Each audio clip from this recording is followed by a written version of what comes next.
come down mother to daughter since it was made. My aunt gave it to me because she didn't have a daughter.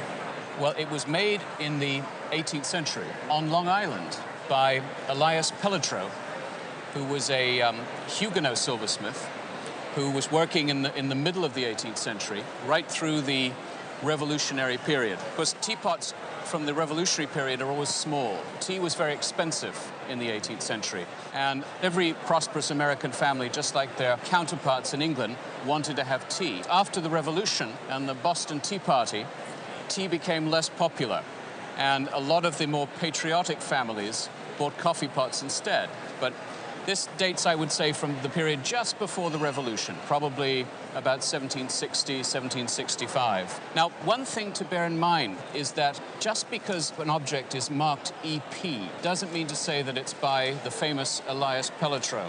There are lots of pieces made in the 19th century, 100 years ago, in silver plate, and they were stamped EP, which in fact means electroplate.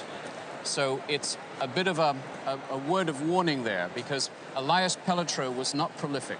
He didn't make more than 100 or so pieces during his lifetime.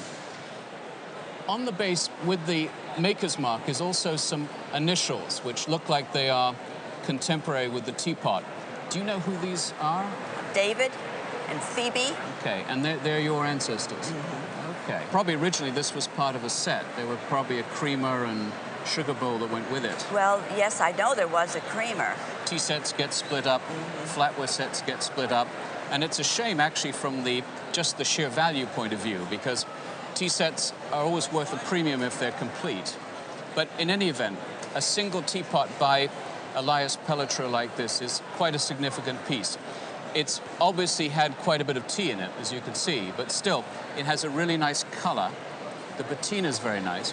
And the fact that it's come down in the family adds to its price. And I would say, at the moment, this is worth somewhere in the region of $20,000, probably. That's nice to know. But obviously worth far more to you as a piece of family. I'm not about to let it go. I have a daughter who has 2 daughters herself, so we'll see, it will go down that way. So it can keep going down in the family. Yes. Good.